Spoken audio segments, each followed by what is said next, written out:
nosso e das nossas expositoras, expositor.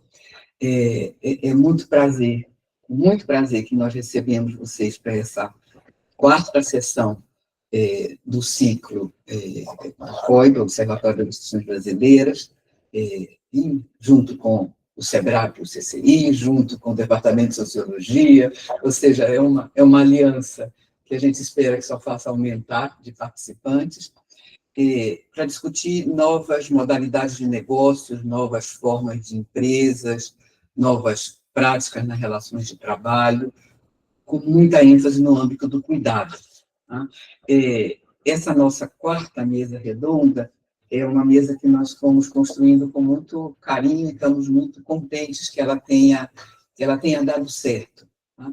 Porque ela vai permitir abrir uma discussão sobre as firmas, suas formas novas, formas que não necessariamente cabem na nossa definição de firmas, que não necessariamente cabem na nossa definição de intermediadores de oportunidades de trabalho, mas que intermediam, de intermediadores de formas de relação, mas que fazem. Nesse sentido, abre discussões significativas para a questão da regulação dos direitos, das novas formas de sociabilidade, e com isso permite também discutir um outro tema que nos é muito caro, a questão do empreendedorismo, a presença dos atores, que tipo de cultura está em jogo nessas relações de trabalho, ou seja, é uma agenda de temas que para nós é muito atraente, para a discussão brasileira de toda oportunidade e para os projetos que nós estamos tocando nessas instituições parceiras, eles são muito atraentes. Tá? Na sessão de hoje, nós distribuímos antes 2 textos como pedra de toque para tornar a nossa conversa mais produtiva. Tá? Um texto que tem tido uma repercussão importante entre nós, e que, por isso, é muito interessante a oportunidade de ter Rosana, Marina e também no público Wagner, tá? Que eram colegas envolvidos na montagem desse relatório, tá? Que é um texto desafiador, tá? Rico, problematizador, sobre como pensar as mídias sociais, tá? E como pensar as mídias sociais como plataformas de trabalho digital. Tá? Quão elástico é esse conceito de modalidades que nos permite ir trabalhando com formas que parecem ser camaleônicas, né? E que colocam desafios em termos de interpretação, mas também em termos de ação na realidade.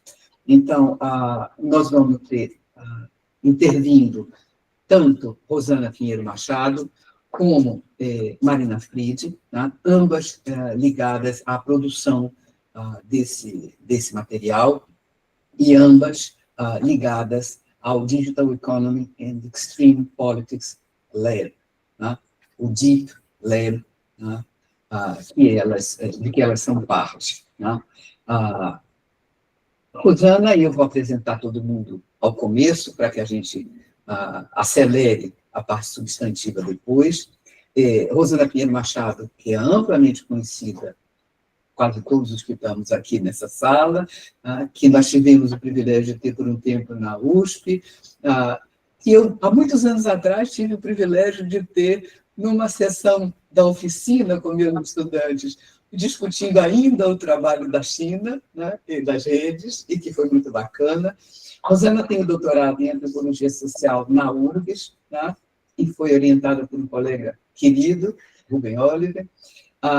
Rosana é Professor of Global Studies na Escola de Geografia do College of Social Sciences e Law em Dublin, University College Dublin, na Irlanda, e é diretora do Digital Lab and Extreme Politics, Deep Lab, onde ela coordena esse projeto internacional intitulado Flexible Work and Rigid Politics. É um projeto que investiga, usando etnografia e ciência de dados, o link entre trabalho precário e política autoritária no Brasil, na Índia e nas Filipinas. Rosana já lecionou anteriormente nas universidades de Bath e de Oxford, e sua tese, da qual a gente conversou lá atrás, né, na pequena oficina com um grupinho de aficionados estudantes da USP, né?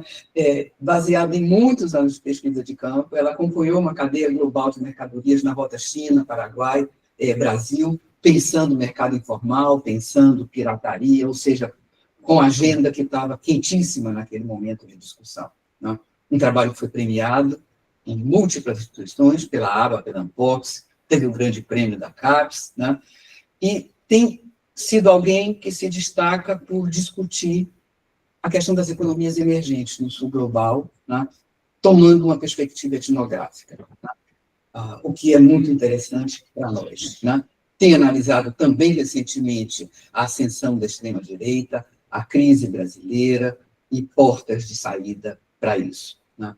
Marina Filho é colega e parceira de Rosana no Deep Lab, também é pesquisadora na Escola de Geografia do University College Dublin, e atua como vice-diretora do laboratório, né? Ela realizou pós-doutorado em questões urbanas na PUC do Rio e em comunicação e cultura na UFRJ. É doutora e mestre em comunicação pela PUC do Rio e bacharel em comunicação com habilitação em publicidade e propaganda pela UFRJ. Né? Tem múltiplos estágios no exterior, né? E pesquisa solidamente sobre culturas urbanas, consumo, imaginários midiáticos. Né? As duas vão estar abrindo a nossa sessão e trazendo aspectos interessantes para a nossa discussão do primeiro dos textos. Em seguida, o nosso planejamento passa por uma intervenção de ao redor de 30 minutos, 20 a 30 minutos, por cada um deles. Em seguida, Jacó Carlos Lima, que também é amplamente conhecido de todos nós que estamos nessa sala virtual, é um colega querido do Departamento de Sociologia da Universidade Federal de São Carlos, né? É graduado em Sociologia e Política pela Escola de Sociologia e Política da USP, mestre em Ciências Sociais pela PUC de São Paulo e doutor em Sociologia pela USP, com pós-doutorado no Spurs Program do MIT. Jacó foi professor da Federal da Paraíba e, desde um bom tempo, é professor no Departamento de Sociologia na Federal de São Carlos, onde é titular. Né? Foi coordenador da área de Sociologia da CAPES, foi coordenador do Comitê Assessor do CNPq, ou seja, boa parte da vida da gente já passou pelas gavetas de Jacó nessas duas instituições. Foi presidente da SBS com muito sucesso em 2 períodos, 19 a 21 e 21 a 23, e atua com grande proeminência na discussão brasileira, todos nós sabemos, no campo da sociologia do trabalho econômica, muito voltado, desde há muito também, para a questão do trabalho flexível, do trabalho informal e do empreendedorismo, né? Analisando redes e mercados de trabalho, sociologia e trabalho digital, a cultura do trabalho, mobilidades, institucionalização do mercado de trabalho. Ou seja, eu acho que a gente vai estar recebendo hoje um grupo de colegas muito queridos, mas, sobretudo, um grupo de intelectuais muito proeminentes e produtivos e desafiadores no campo que a gente quer discutir. Isso posto, gastei rigorosamente os 10 minutos previstos para a minha abertura, todo mundo já chegou, e a gente começa com Rosana e Marina, pela primeira meia hora, falando sobre o relatório Mídias Sociais como Plataformas de Trabalho Digital, e seguimos com Jacó Lima, falando sobre o texto Empreendedorismo e Cultura do Trabalho. Muito obrigada a todo mundo que está conosco hoje, e espero que todo mundo continue no seminário final de fechamento do ciclo em novembro, que eu anunciarei no final, só para que todo mundo fique até o final. Rosana.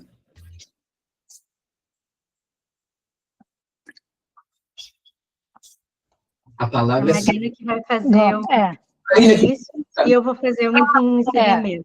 A gente trocou a ordem. E não me contaram. Desculpe.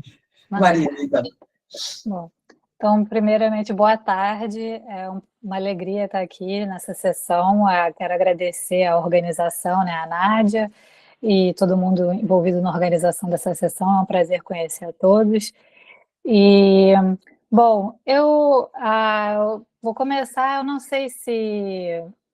Eu fiz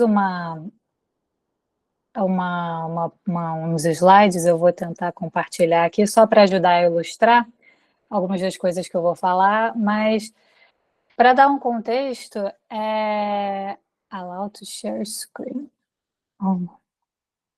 Vocês estão vendo o que agora? Desculpa. Vocês estão me ouvindo? Ainda nada. Estamos ouvindo, mas não vemos ainda nada. Ah, tá. E vocês veem o que agora? Agora vai entrar, entrou. Entrou? Vocês veem mídias sociais como plataforma de trabalho digital? Isso, beleza. Obrigada. Bom, então, só para dar um contexto da onde sai o relatório, né, que a gente está apresentando hoje, sai do projeto, né, sobre flexibilização do trabalho e rigid politics, né, e políticas rígidas, né, no Brasil, Índia e Filipinas, que é um projeto, né, concebido, né, pela Rosana, que envolve aqui essa equipe aqui que está aparecendo na foto, né, a Rosana, mas tem o Miguel, que é um estudante de doutorado das Filipinas, o Wagner, a Jéssica, a Hashmi, o Chico, que é consultor para a parte de ciência de dados, e mais alguns assistentes de pesquisa e colaboradores que não estão aqui na foto. E é um projeto que investiga a relação entre economia digital, trabalho precário e apoio, né, a políticas liberais, autoritárias nesses 3 países, né? Então, a gente, na verdade, quer pensar, né, a precarização do trabalho, a precariedade, né, o trabalho precário, e agora, né, como a economia digital fomenta, né, ou agrava isso e acaba talvez contribuindo para o apoio, né, a um liberalismo ou políticas reacionárias. E a equipe, né, cada um foca mais em um determinado setor, então tem alunos de doutorado focando, por exemplo, em entregadores, nos entregadores por aplicativo. A Rosana, que já vem, né, como a Nádia estava falando agora há pouco na introdução, né, uma tradição, né, de trabalho com vendedores, né, informais, com os ambulantes, né, e no meu caso eu foco no setor de beleza. Mas, então, indo a campo, né, cada um em seu respectivo campo, né, o Wagner também, que ele vai apresentar depois numa outra sessão, focando nos trabalhadores domésticos. Então, indo a campo, né, fazendo etnografia, entrevistas e também etnografia digital, acompanhando, né, trabalhadores nesses diferentes setores, né, pelas mídias sociais, a gente começou a observar alguns padrões, né, principalmente no Brasil, aqui, né, no caso, né, que é o foco da apresentação, que é o foco do relatório, a gente começou a observar padrões, né, de como esses trabalhadores estão utilizando as mídias sociais para fazer negócios, para monetizar, para tentar ganhar dinheiro, né? Então, realmente incorporando as mídias sociais nas suas rotinas de trabalho, né? Então, a Rosana acompanhando como, por exemplo, os vendedores migraram, né, realmente para o Instagram, principalmente, né? É a plataforma que aparece mais, mas também para outras plataformas, né, para vender online, né, vender produtos físicos online ou exibir os seus produtos, né, das suas lojinhas nesse ambiente, né, das redes sociais, nesse espaço digital.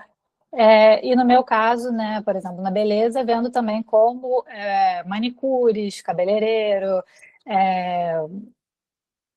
como é que chama o pessoal que faz sobrancelha, passaram a utilizar também as mídias sociais como uma forma, né, de promover o seu trabalho e de conseguir captar clientes e até, eventualmente, desenvolver outros produtos e serviços mais ligados ao próprio espaço digital mesmo, né, que não dependem do atendimento presencial físico, né. Então, em reuniões, a gente fazendo o nosso trabalho de campo, mas trabalhando também como equipe, fazendo reuniões, a gente começou a observar, né, esse padrão, né, que é muito semelhante, na realidade, à maneira como pessoas em diferentes setores, né, estão utilizando as mídias sociais e particularmente como todos eles, né, seguem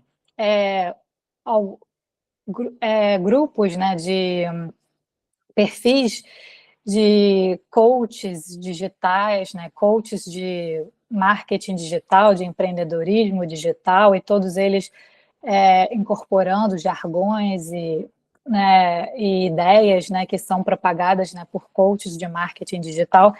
E coach de marketing digital, vou explicar já já, mas enfim, é uma rede que tem muito consolidada, né, que a gente foi percebendo aos poucos ao longo da pesquisa, que é uma rede bem consolidada de profissionais, né, ensinando justamente pequenos empreendedores ou profissionais autônomos, né, trabalhadores autônomos, a utilizar as redes sociais para empreender, né, utilizar Instagram principalmente acaba se destacando, né, mas tem o Facebook, tem o YouTube, tem outras plataformas que não são sociais, né, mas são também de distribuição de conteúdo digital, né, de distribuição de e-books, por exemplo, distribuição de cursos online.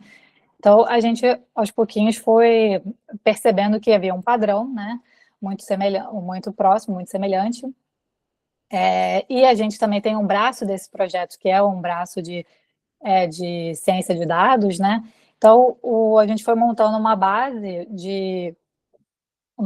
grande, né, de milhares e milhares, né, acho que chegou a 1 milhão, né, a base de pequenos empreendedores, justamente, que a Jéssica, né, que é responsável pela coleta de dados digital, conseguiu ir raspando de comentários né, desses perfis, desses coaches, né, de pessoas interessadas em cursos, né, de marketing digital, de empreendedorismo digital, e aí foi montando uma grande base, né, de pequenos empreendedores interessados, e a gente foi vendo, não, realmente tem milhares e milhares, é um fenômeno.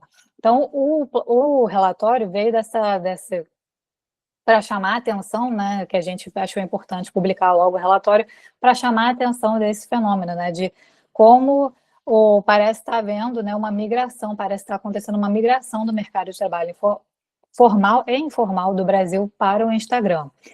Então, com base assim, nas informações, a Meta não divulga muitos dados, mas com base nas informações da Meta, a gente estima que tem pelo menos uns 12% da população brasileira já usando ou tentando usar o Instagram para fins profissionais ou financeiros, né, para fazer dinheiro.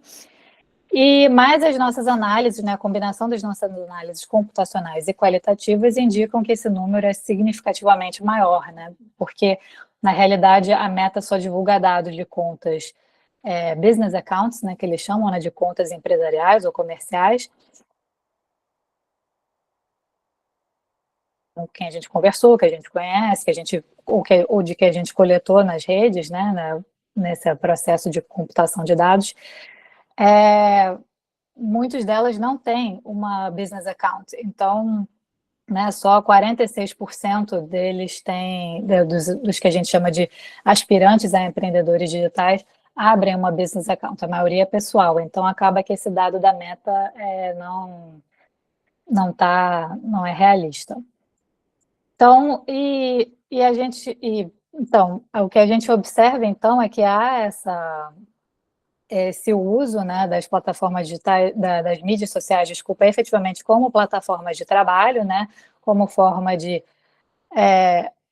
como mediadores, né, para você, por exemplo, no caso da beleza, conseguir agendar clientes, atrair clientes, agendar, vender eventualmente serviços como um curso online de automaquiagem ou um curso online de como fazer sobrancelha em casa e por aí vai.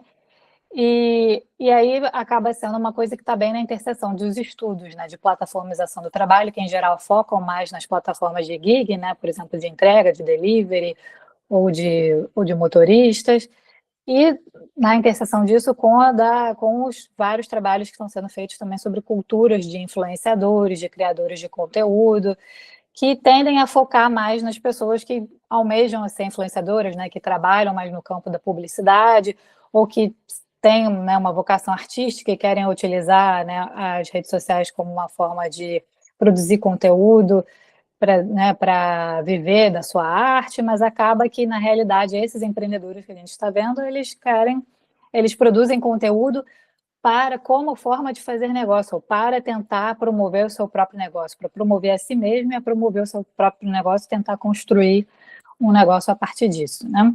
Então, na análise de dados quantitativa, por exemplo, né, a partir de dados que a gente coletou das redes sociais, o que é uma coisa interessante que a gente observou, né, foi essa homogeneização das apresentações desses profissionais, né, das apresentações desses trabalhadores como profissionais, e e que reflete também uma homogeneização de visões do que é o trabalho, de perspectivas de carreira, então, com base em modelos do marketing digital. Então, por exemplo, palavras recorrentes que você encontra nas bios, né, nas biografias, né, desses trabalhadores no Instagram são especialista, empreendedor, te ensino a alguma coisa, né? Te ensino a vender mais, te ensino a ganhar dinheiro, né? Por exemplo, te ajudo a conquistar mais clientes.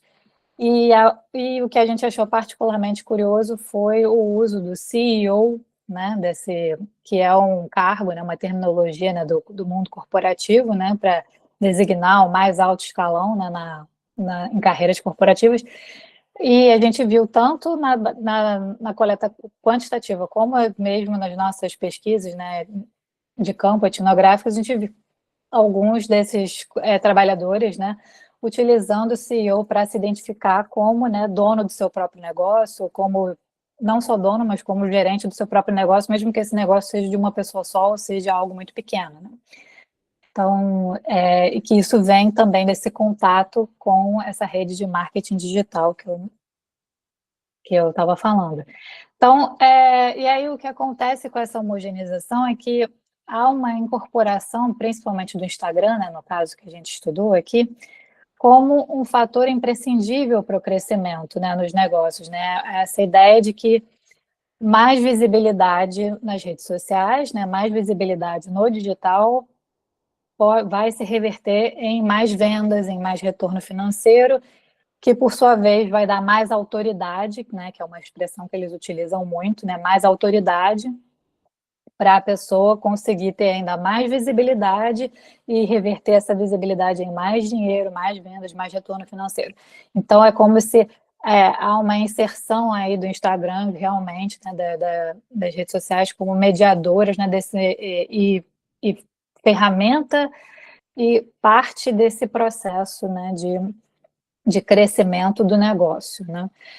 E aí se pinta, então, uma trajetória ideal de crescimento, né? Que é uma trajetória que passa, né? Que você começa só com o seu celular e fazendo conteúdo e se colocando como empreendedor que está vendendo algum produto, prestando algum tipo de serviço, e aí você se apresenta como empreendedor e como especialista. Logo, à medida que você vai ganhando mais visibilidade, você pode passar a se tornar um instrutor também, e a ensinar o seu negócio para outras pessoas, e virar mentor de outros especialistas e outros empreendedores, até que chega um momento que você, idealmente, já cresceu tanto que você vira um coach de empreendedorismo, ou um coach de marketing digital. Então, essa seria, digamos, uma carreira que o marketing digital, né, que os ensinamentos, que o discurso do marketing digital desenha e parece tornar possível para os aspirantes a empreendedores digitais. Aqui eu coloquei só como exemplo um post aqui, no caso, é até do Pablo Marçal, né, que ele é o criador do método IP, né, que ele chama, e ele fala, e aqui ele está, na verdade, convidando pessoas a responderem ao post dele, comentando que tem interesse em fazer parte, né, aprender o método, fazer parte da próxima turma que ele está lançando. Então ele fala, comente IP e eu vou te chamar, né? E aí, essa é uma forma que a gente coletou os comentários de chamadas justamente como esse post aqui, para poder fazer a base de 1 milhão de pequenos empreendedores, né, ou de aspirantes a empreendedores.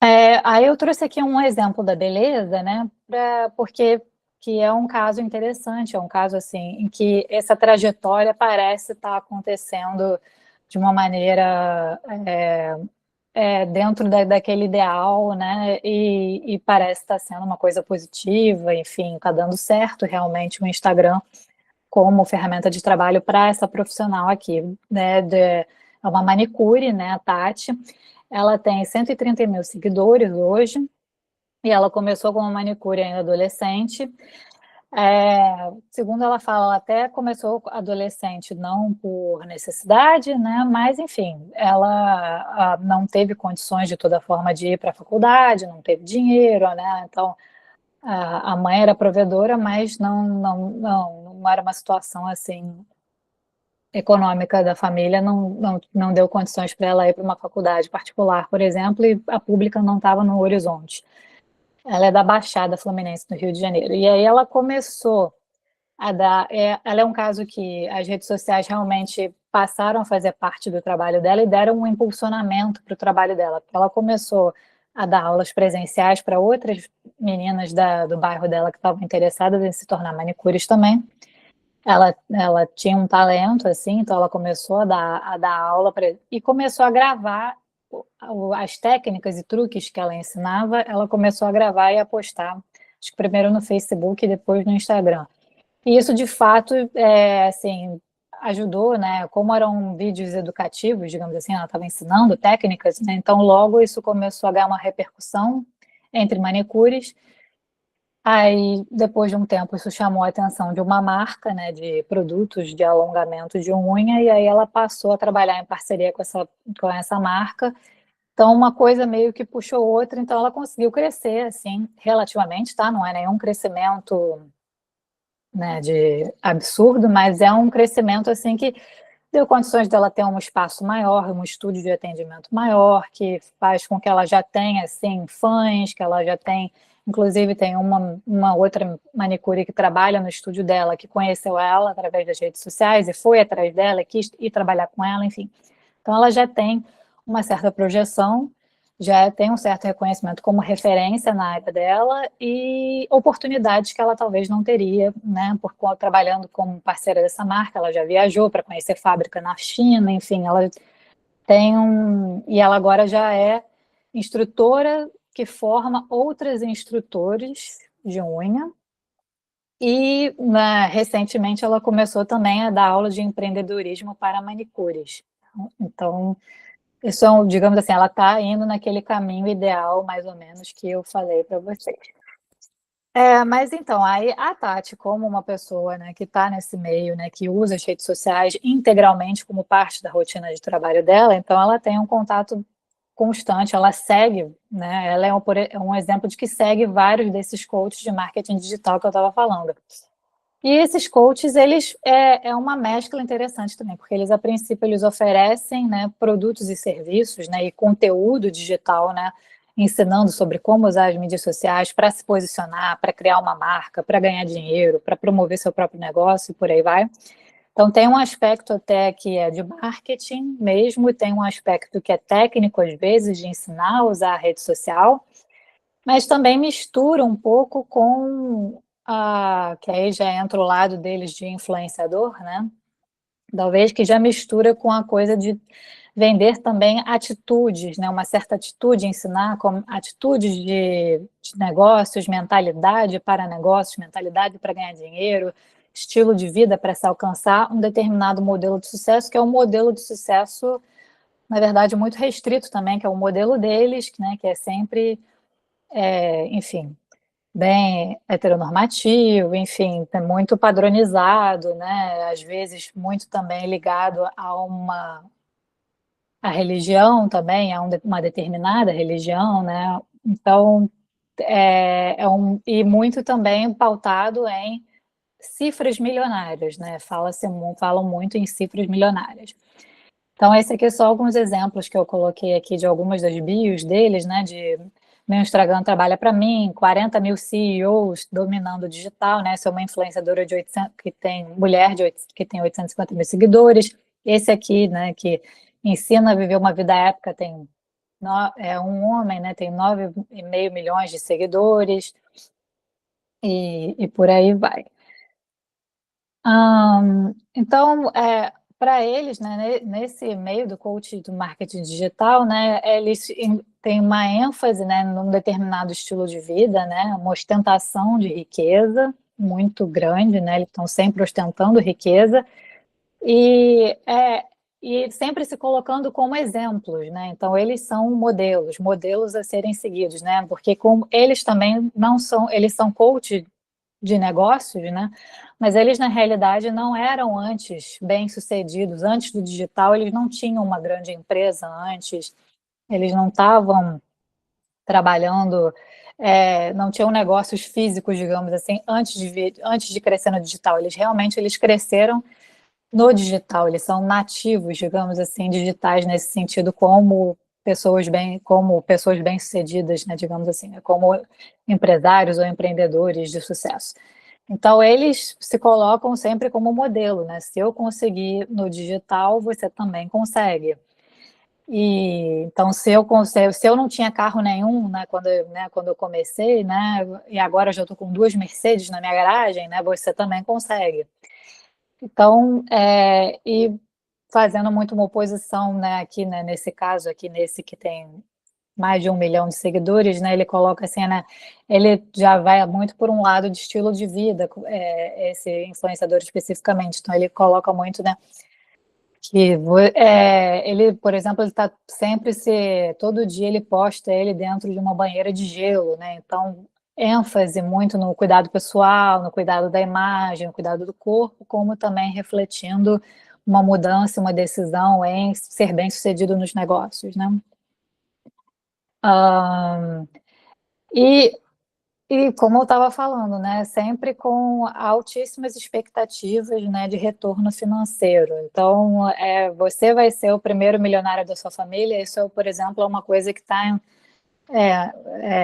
trending, né, como eles falam, né, eles estão usando agora nesses dias, vários deles estão viralizando essa frase, né? Estão compartilhando essa frase, falando: você será o primeiro milionário da sua família, envie isso para si mesmo agora, né? Então, também muito essa ideia, né, de que você é o responsável pelo seu próprio sucesso, pela virada de chave, né, pela mudança de mindset para conseguir, né, o seu sucesso, né? Não pode depender dos outros, depende de você. Só que acaba que, além de ser muito homogeneizado, né, todo esse discurso e muito padronizado, também acaba reforçando algumas ideias muito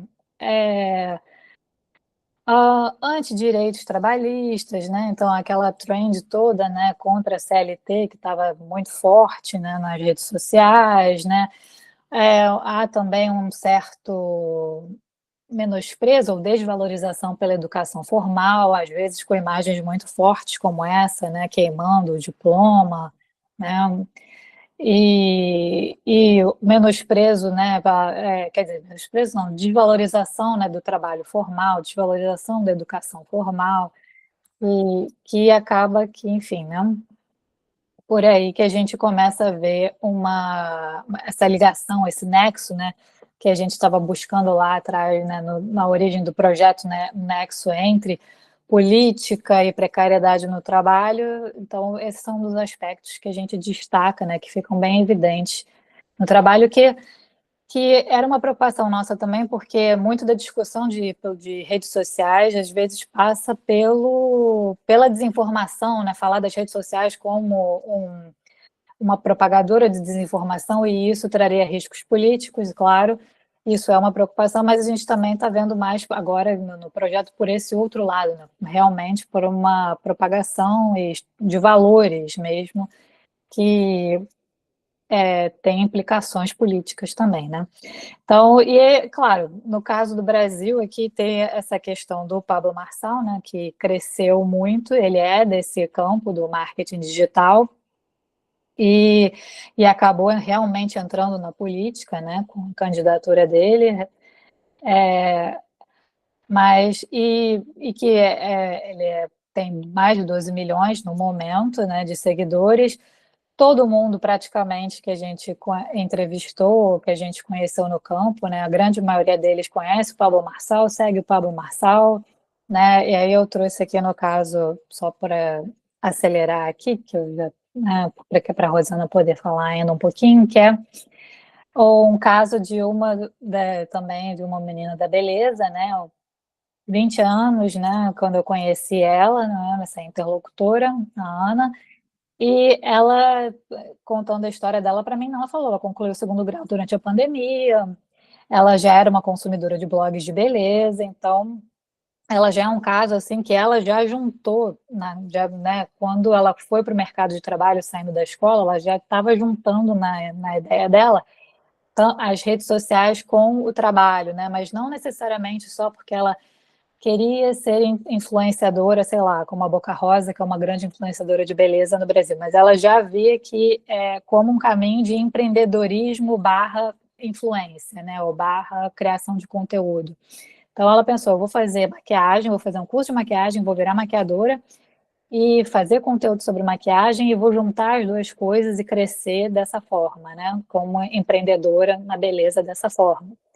Então ela até começou a fazer uma faculdade particular, mas optou por largar. Aí enfrentou alguns problemas, né, de depressão, então, com essas mudanças e decisões de vida.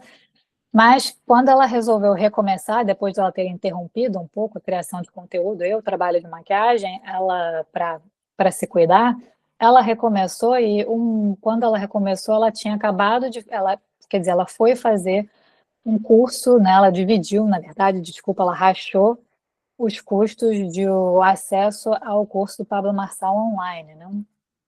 E que é um curso caríssimo, mas ela pagou lá no cartão de crédito com a amiga dela, rachou, e compartilhou com a amiga, né, a senha, tudo, o login. E aí ela disse que foi uma importante para ela como uma virada de chave, né? Mudou o mindset dela e ajudou ela a se ver já como uma autoridade, que ela já tinha um conhecimento sobre maquiagem, ela já poderia vender esse conhecimento nas redes sociais. Então, quando eu conheci ela especificamente, ela estava lançando um curso de automaquiagem. E esse lançamento não deu muito certo, né? Não só vendeu para 2 pessoas, mas ela estava motivada porque ela estava querendo aprender a utilizar esse recurso das redes sociais, não só como uma forma de blog, mas para empreender, vendendo curso, promovendo o trabalho dela e assim por diante. Então, ela estava motivada a continuar aprendendo e a continuar tentando. Então, tem um lado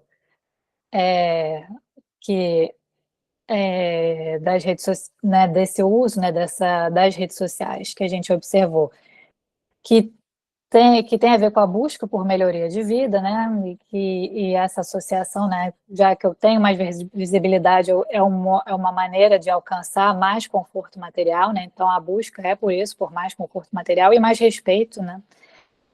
Muitos desses trabalhadores que a gente conheceu no campo, que a gente conversou, são pessoas que já enfrentaram e enfrentam experiências, né, de estigmatização, de discriminação, e que estão em trabalhos que não têm status, né, que não têm prestígio na sociedade.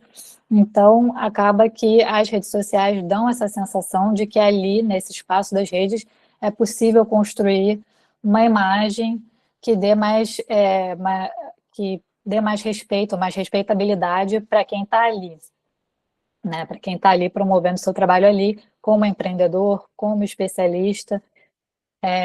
Por exemplo, entre as manicures é muito recorrente você ver elas postando, falando sobre, né, que manicure é profissão, que manicure tem técnica, né, que manicure merece ser respeitada. Então, passa por esse lado das aspirações, tanto materiais, né, de ter mais conforto material, como também de ter um reconhecimento, de ter respeito, de poder se posicionar de uma maneira mais digna na sociedade. Uma coisa de busca por valorização mesmo, né, de consumo e valorização. Mas também tem vários outros problemas. Rosana, não sei se você quiser falar, só pode intervir, tá? Eu já estou fechando. Quer falar? Então, eu não estou enxergando vocês, eu estou só enxergando. Não, eu acho que se puder ir encerrando, né? Porque fechou Tá. 30 minutos.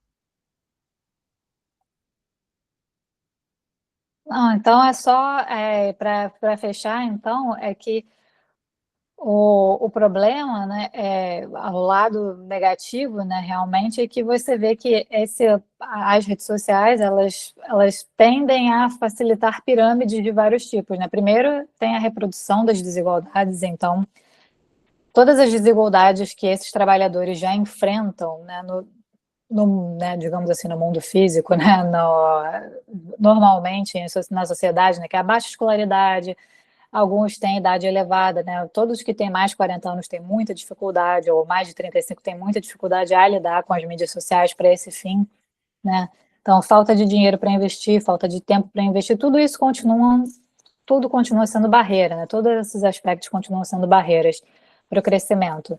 Então, parece fácil, mas não é, né?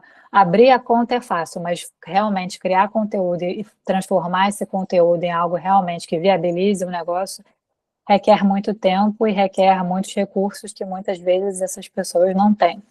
As plataformas também constantemente são atualizadas, né? Os recursos delas. Então, não são estáveis, digamos assim, né? Você aprende um dia e logo em seguida já está desaprendendo, digamos assim, eu tenho que aprender tudo de novo. E tem um princípio da popularidade do algoritmo, né, que acaba favorecendo e impulsionando sempre quem já está no topo. Então, quem tem 12 milhões de seguidores acaba sendo privilegiado, quem tem 1 milhão, enfim.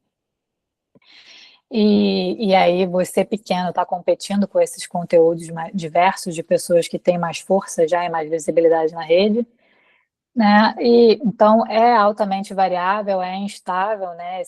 Como modelo de negócios também, porque o modelo de negócio da influência privilegia também, né? No caso, para quem tem mais visibilidade, e aí quanto mais gente na plataforma, mais altas são as métricas exigidas também para fazer parcerias, por exemplo, com marcas. Então, tem incentivo à competição, né, disfarçado de recompensa, né? Todos esses coaches de marketing digital, eles estão constantemente convidando você a fazer parte da rede social, a usar a rede social como plataforma de trabalho, né? Então, eles estão agindo, promovendo a rede social como plataforma de trabalho e promovendo, né, isso, mas, ao mesmo tempo, isso promove a eles e promove a plataforma, mas não necessariamente atende a todo mundo que é aluno, que compra os cursos deles, então realmente é uma coisa piramidal, né? Eu vou parar por aqui, porque eu acho que eu já me estendi, e a gente pode deixar um pouquinho mais para as perguntas, né? Mas passo rapidinho para a Rosana, para que a gente possa realmente deixar perguntas. Obrigada, Marina, obrigada pelo convite, Nádia, é um prazer enorme você orientando. Douglas está vindo aqui semana que vem, vai estar com a gente, então fico muito feliz com esse cruzamento também que a gente tem feito. Eu só queria fazer um comentário bem rápido, porque eu não quero tomar o tempo do Jacob, então eu só... Quem estiver interessado ou interessada, por favor, olhe o relatório, ele tem uma parte no início que chama destaques, e ali estão os principais 20 achados do relatório, é um estudo muito extensivo, que juntou a pesquisa de todos os membros da equipe, e o principal objetivo dele era mostrar o quanto a importância desse fenômeno, que a gente está chamando de uma migração do mercado de trabalho para o Instagram. E essa migração, até a Marina trouxe uns dados, a gente já tem alguns dados mais atualizados. Recentemente, a gente conseguiu, via Sebrae, então a gente pode falar com dados do Sebrae que uma a cada 3 trabalhadores está trabalhando o seu negócio no Instagram. Então, 1 a cada 3 pessoas da população economicamente ativa. Então, a gente está falando de um fenômeno em massa no Brasil, isso com dados do Sebrae. E agora a gente conseguiu também aumentar nossa base de 1 milhão para 2 milhões, pegando quem está tentando crescer no negócio digital via inteligência artificial. E aí, com isso, mostra também que o número de pessoas formalizadas como business é também ainda menor do que a gente apontou no relatório, que era 46%. Esse número já baixou para 35%, ou seja, o número de pessoas empreendendo no Instagram é muito maior do que a gente consegue estimar via dados da Meta. A gente está falando de um fenômeno realmente em massa da população brasileira. É como se não houvesse mais saída para crescer no mercado de trabalho sem, de alguma maneira, trabalhar para ou no Instagram. E isso muda, o relatório ele tenta buscar em profundidade as consequências desse processo. Depois, claro, a gente desmembrou isso em publicações científicas de como, por exemplo, a gente está trabalhando, eu e a Marina agora, e o Wagner também, num artigo só como o Instagram reformula a antiga tensão, que é algo que eu sempre discuti muito na USP, com Nádia, com Vera Teles, do formal e do informal. Então, por exemplo, tem um lado da nossa pesquisa que está só vendo isso, tem outro lado que está só vendo como está transformando as aspirações de segmentos da classe trabalhadora. Mas no relatório vocês conseguem ver uma visão bem ampla do que a gente quer mostrar, porque o crucial aqui é pensar, bom, se a gente tem um fenômeno de massa da migração do mercado de trabalho para uma plataforma privada, para uma corporação, porque as mídias sociais são uma corporação, no fim das contas, que lucram com isso, quais são as consequências sociais, éticas e políticas? E a Marina explorou boa parte delas, até a última, estavam ali no último slide, mas a apresentação cobriu todos os aspectos. Mas eu chamo muito atenção também para a questão política, que o Pablo Marçal não é só um exemplo e uma coincidência, ele é fruto de um processo que é também profundamente político. Vários dos nossos interlocutores, uma vez que começam a entrar nesse mundo, começam a dizer, eu tenho uma interlocutora que diz, eu não me considero mais vítima de feminicídio, de tentativa de feminicídio em mulher negra, porque isso é vitimismo. Então, ao mesmo tempo que começam a fazer essa trajetória, que a gente pode dizer que não é sustentável, também tem uma linha política que não é todo mundo que cai, evidentemente, mas existe.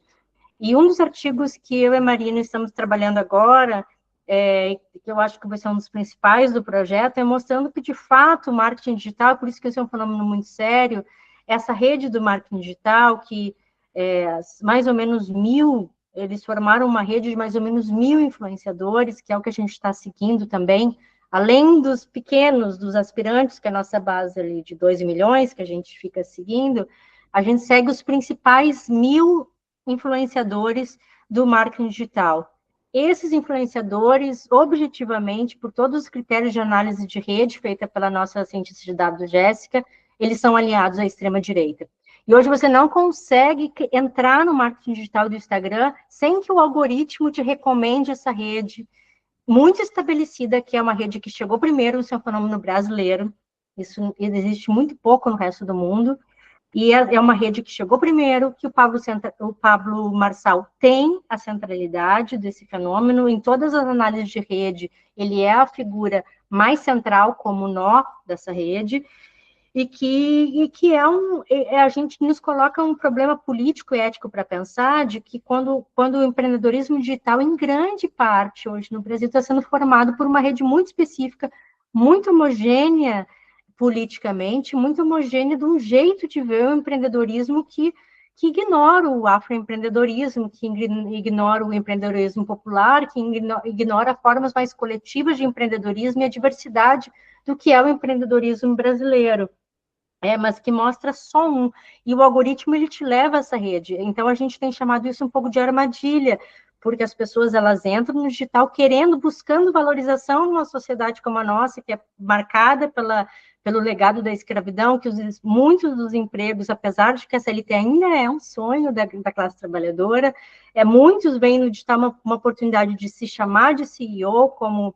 eu me lembro, tem uma camelô que eu acompanho há 25 anos, que ela dizia, antes eu fugia da polícia, porque eu era uma marginal, vista como marginal, agora eu posso me chamar no Instagram de CEO. Então, tem todo esse lado que ele é de busca de dignidade, mas que ele também tem implicações muito sérias que a gente ainda está recém começando. E a nossa análise continuou, a gente aumentou a base de dados, e não é possível dizer isso agora ainda, mas é possível já perceber, não com rigor, eu posso dizer, mas que esse fenômeno está em pleno crescimento ainda, ele já não entrou em declínio. A gente pode questionar a sustentabilidade desse fenômeno, e devemos, porque é uma febre, mas ainda está no auge, porque agora, com a entrada da inteligência artificial no mundo do marketing digital, isso aparece ainda mais, porque isso lida ainda mais com as vulnerabilidades das pessoas, porque elas muitas vezes querem entrar no digital, querem ser reconhecidas, querem ter visibilidade, mas muitas vezes não sabem mal escrever o português. E aí o IA entra mais uma outra rede de coaches te ensinando a usar IA para crescer. Isso a gente explora no relatório todas as consequências políticas, éticas, das implicações, como a Marina mencionou, em pessoas mais velhas, as implicações em saúde, a implicação da autoestima, de como a pessoa se vê diante desse mundo de luxo, do corpo perfeito, porque está tudo interligado. Então, realmente, se quem tiver interessado e puder, dar uma olhadinha no relatório, tá tudo listado, as principais consequências que a gente está trazendo desse fenômeno, e o objetivo realmente foi alertar e começar uma discussão, bom, quais são as consequências éticas, políticas e sociais e de implicações do mercado de trabalho que essa migração em massa para o Instagram está causando, e a gente só começou a apontar algo pensando que o trabalho nas mídias sociais é um trabalho plataformizado. O Instagram tem loja, o Instagram tem parcerias com as maiores e-commerce do mundo, o TikTok monetiza, ou seja, é um trabalho que acaba sendo plataformizado, mas que não passa pela discussão de plataformização do trabalho no sentido mais convencional da discussão de plataformização do trabalho. O nosso apelo é que isso seja incorporado também às mídias sociais, até seguindo o próprio Rafa Groman, que começou de forma muito incipiente, também já chamava as mídias sociais como plataformas de informação, mas também de trabalho, porque uma vez que a gente incorpora as mídias sociais como plataformização, como parte da discussão de plataformização de trabalho, a gente consegue pegar e discutir a implicação desses milhões de pessoas, porque a gente está falando de milhões de pessoas na sociedade brasileira, em sua grande maioria populações vulneráveis, e que estão, e cujas consequências nessas populações a gente não sabe ainda, porque é tudo muito incipiente. Então, a ideia do relatório realmente foi chamar para o debate, não com respostas ainda conclusivas, foi no primeiro ano de projeto, um grande mapeamento, e que a partir de agora a gente está segmentando por áreas, por pesquisas, por metodologias, por temas, mas que ele pudesse trazer para o debate como a gente tem feito aqui, e agradecer muito a possibilidade de ter podido apresentar parte do relatório aqui e abrir esses caminhos para pensar novas formas de plataformização do trabalho. É isso, muito obrigada. Muitíssimo obrigada, Rosana. Eu acho que o bate-bola entre Marina e você deu para redondear, né, uma boa ideia do trabalho que vocês estão fazendo. Passo rapidinho para Jacó, a quem agradeço também. E depois a gente abre. Bem, bom dia a todos e todas. É um prazer enorme estar aqui com vocês. Agradeço a Nádia essa oportunidade. E essa plateia também, qualificadíssima, né, que eu já está me deixando até nervoso em me apresentar aqui. Eu vou compartilhar, minha gente, a minha ideia era compartilhar, né, vários slides, etc. Aí só que um mistério, assim, que eu não consigo imaginar de onde veio, que deve ser algum tipo de feitiçaria digital. O meu Drive, ele tá vendo? Ele deu uma emperrada aqui, minha gente. Então eu vou tirar para o vexame não ser muito grande. E eu vou fazer a exposição tentando ser o mais breve possível, para dar tempo de a gente discutir. Concretamente, a minha proposta, o texto que vocês receberam, na realidade, é um texto que ele condensa algumas reflexões acerca de um conjunto de pesquisas que eu tenho participado, com vários tipos de trabalhadores, né, que vai desde de trabalhadores, o chamado tech workers, qualificados em tecnologia da informação, ao trabalhador informal dos setores produtivos populares, de mercados populares, e também trabalhadores plataformizados e também trabalhadores considerados, ou que foram considerados por muito tempo, a elite do operariado fabril no Brasil, que é trabalhadores do ABC. A ideia é, a partir desses trabalhadores é um pouco discutir essas mutações contemporâneas do capitalismo, de uma forma geral, e a construção do que eu estou chamando aqui no Brasil de uma cultura do empreendedorismo, e o enfraquecimento de uma cultura do assalariamento que, de forma incompleta, marcou e ainda marca a sociedade brasileira. O termo cultura do trabalho não é dos mais bem vistos pela sociologia do trabalho, por uma série de questões, que eu não vou entrar aqui por falta de tempo, mas que eu acho que, efetivamente, ele dá conta de analisar essa mudança, e que, inclusive, foi destacada tanto pela Marina como pela Rosana, de uma mudança concreta, de uma mudança de valores, de comportamentos e a efetiva incorporação do que seria uma nova cultura com relação ao trabalho, tá? E que, na realidade, questiona nem tanto o que seria a precariedade desse empreendedorismo que a gente está se referindo geralmente com perda de direitos sociais, mas a precariedade também do trabalho formal no Brasil, que é uma coisa que a gente nunca discutiu muito, né? Uma vez que a discussão sempre foi a questão de direitos sociais, etc. E nesse contexto todo, o trabalho plataformizado ele está aparecendo, dada a inexistência de qualquer regulação, meio um pouco como um tipo ideal do trabalho por conta própria e de uma pretensa autonomia representada pela ausência física do patrão e os controles que sua presença significa. Flexibilidade de horário de trabalho, liberdade representada pelos dispositivos, e de uma forma geral.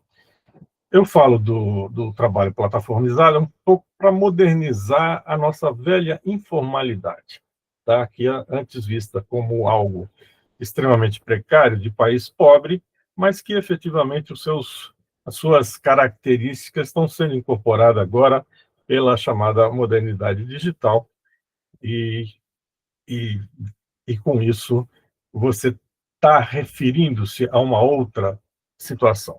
Então, em termos objetivos, eu acho que nós temos uma nova situação que está muito presente pelo simbolismo representado pelo trabalhador, em tese, gerir seu próprio tempo, e com isso. Redefinindo o que se entende por direitos sociais e mesmo a questão da dignidade das relações do trabalho, que às vezes dá a impressão que nós, na academia, estamos discutindo mais a questão dessa dignidade das relações de trabalho do que, efetivamente, esses trabalhadores, como eles estão representando isso. Tá? Então, você tem uma situação na qual o imediato, o agora, junta-se ao individualismo e à meritocracia, que compõe, efetivamente, essa cultura empreendedora e uma recusa à regulação do trabalho de uma forma geral. Concretamente, eu parto muito da concepção do Machado da Silva, que nos anos 90 ele discutia muito a questão do trabalho assalariado como uma cultura do trabalho assalariado como um dever moral e fonte de dignidade individual e de classe, uma vez que ele regulava a vida de uma forma geral, tá? E que, em seguida, isso foi sendo desmanchado. E eu tento mostrar que, concretamente, você tem no Brasil tanto uma construção dessa cultura assalariada, né, que nós tivemos a partir de 30, como o seu desmonte, certo? E esse desmonte vem junto com a questão do empreendedorismo, e no qual o Sebrae teve um papel fundamental, obviamente num contexto de reestruturação produtiva, reestruturações econômicas e organizacionais, etc., e que veio acompanhado de profundas também reestruturações, entre aspas, culturais. Tá? E com isso você teve o quê? Órgãos governamentais, empresariais, a mídia, que ajudaram a criar, digamos assim, esse mito empreendedor, tá? A partir do que seria essa modernização da economia brasileira que nós tivemos a partir dos anos 90. Então, o empreendedorismo, nesse contexto, ele vai se engendrando paulatinamente enquanto única solução possível para o desemprego, resultante de enxugamento das empresas, a forte desnacionalização das privatizações das empresas públicas e um declínio, um combate, concretamente, e que já foi referenciado aqui anteriormente, que é a questão de tudo que é público como algo ruim. Tá? Ou seja, tudo que é público é mal. A escola pública é ruim, tá? O serviço público de saúde é ruim, certo? E o privado torna-se cada vez mais, digamos assim, um sinônimo de serviço de qualidade e coisas desse tipo. Tá? Como eu falei, a informalidade nesse aspecto ela é reconfigurada e concretamente reassume aquela velha discussão dos anos 80 sobre a disposição empreendedora dos pobres do De Soto, lá dos anos 80, discutindo o Peru. Né? Então, cada vez mais, nós somos vistos como um país de empreendedores. Não é? Que isso vem, né, minha gente? Vocês lembram que o próprio Fernando Henrique falava nos anos 70 e que reiterava nos anos 90 que o desemprego era coisa de país rico e que no Brasil ninguém era desempregado. Concretamente, você tinha que as pessoas se viram. Então, aí o conceito de viração, que a Vera Teles, a Cibele Rizek trabalharam muito bem, tornou-se algo representativo, não apenas de uma flexibilidade do trabalho assim, constituída no Brasil, concretamente, mas efetivamente passou a ser vista como uma possibilidade concreta de mobilidade social, enfim, das pessoas saírem disso.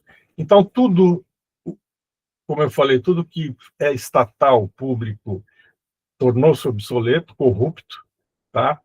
E essa nova modernidade pressupõe privatização. Se vocês pegarem a política aqui no estado de São Paulo, esse discurso ele está mais atual que nunca. Tá? Resistências sindicais tornaram-se sinônimos de atraso, com grupos de trabalhadores cada vez mais fragmentados. Tá?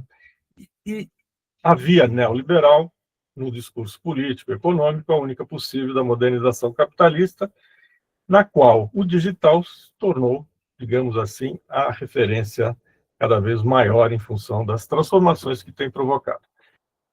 Nessa construção dessa cultura empreendedora, o que nós temos? As diversas reformas trabalhistas começam nos anos 90 e que, com Temer, assume a sua radicalidade total, no sentido da flexibilização total. E também uma outra questão que é interessante, que é uma certa incorporação pela esquerda também dessa perspectiva de empreendedorismo. Tá? A ideia do empreendedorismo social, organizado pelos setores populares, pelos próprios trabalhadores, que nos anos 90 nós tivemos assim como uma referência forte a economia solidária, mas que em seguida ela foi sendo reelaborada e hoje ela aparece a partir da adjetivação das questões de formas de empreendedorismo, como eu vou colocar concretamente. A ideia do combate à CLT, olha só, bem, a CLT é questionada desde o momento que ela surgiu, né, pelo empresariado nacional, sempre visto como uma ameaça e sempre objeto de tentativas, né, de eliminação, ou pelo menos de flexibilização, o que efetivamente aconteceu, mas, concretamente, você tem hoje quase que uma recusa da CLT. Não que as pessoas não estejam interessadas em direitos, mas que, efetivamente, você tem uma desvalorização, que eu acho que o que está mais evidente hoje são os memes, tá, na qual a CLT é visto sempre negativamente, tipo assim, aquele fulano é CLT, ou seja, o que o fulano CLT, um tempo atrás, era visto como sinônimo de trabalhador, de cidadão de bem, etc., hoje virou como um cara ultrapassado, um cara que está numa situação que eu tenho que cair fora, tá? E que isso adquire muita visibilidade a partir dos trabalhadores de plataforma, né, e principalmente a partir da pandemia. tá? Os motoqueiros e bikers, entregadores de comida, trabalhadores de cuidado, professores, trabalhadores sexuais, enfim, várias outras trabalhadores de plataforma que começaram a surgir e se desenvolver e que tiveram a pandemia como grande momento, né? E que as próprias empresas de plataformas divulgam, né? Ou seja, a questão da possibilidade do indivíduo ser empreendedor de si mesmo e de levar adiante a sua vida sem nenhum tipo de limite, tá?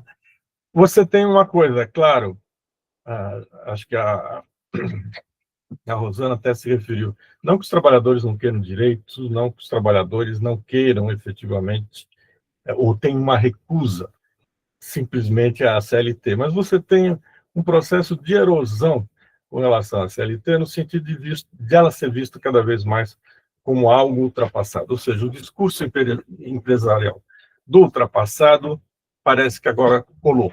Tá? Colou que, concretamente, eu posso até querer mais uma nova CLT, ou sei lá o quê, porque eles também não têm muita clareza do que eles querem concretamente.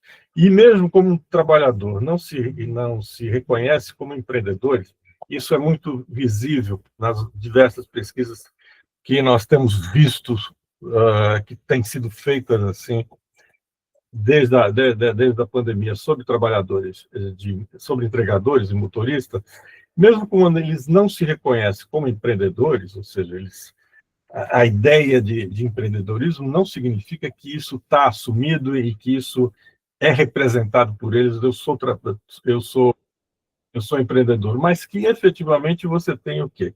Uma incorporação, concretamente, dos valores, digamos assim, que fazem parte desse ideal de empreendedorismo, certo? Então, ok, você não se aceita como empreendedor, mas você privilegia a meritocracia, você privilegia a questão, a saída individual, uma vez que o futuro é visto como algo implausível, mas que efetivamente podem ter soluções que não passam mais pelo coletivo, tá? E com isso, eu acho que a mídia empresarial ela deve ser destacada na construção dessa cultura. Não só na construção dessa cultura, mas na incorporação disso. Então, eu fiz uma referência anteriormente com relação ao chamado empreendedorismo popular, tá? Lembrar que, efetivamente, você passa a ter esse empreendedorismo popular incentivado concretamente por grandes fundações empresariais, certo? Na qual várias declarações empresariais já mostraram o seguinte: olha, nós estamos agora indo para a favela, que efetivamente nós vamos implantar, vamos tentar colocar a economia de mercado como algo no dia a dia das populações periféricas, tá? A mídia, por exemplo, ela não só isso, ela passou a surfar também um pouco na questão das lutas identitárias, progressistas, nas suas reivindicações, mas que foram incorporadas dentro dessa lógica de negócio, dentro dessa lógica de prêmios, dentro dessa lógica de divulgação.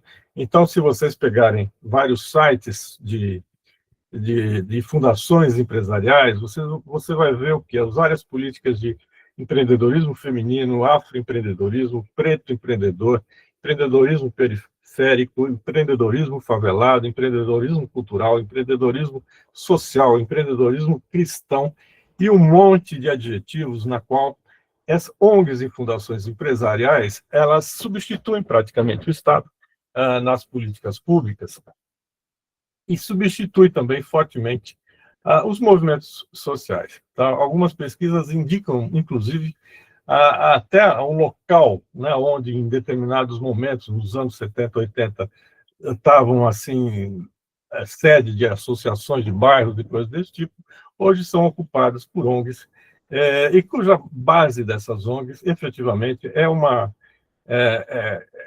o desenvolvimento, o apoio, concretamente, ao empreendedorismo. Tá? Ou seja, a necessidade de levar para as populações pobres os valores da cultura empreendedora, de uma sociedade de mercado, enfim, os valores do capitalismo. Tá?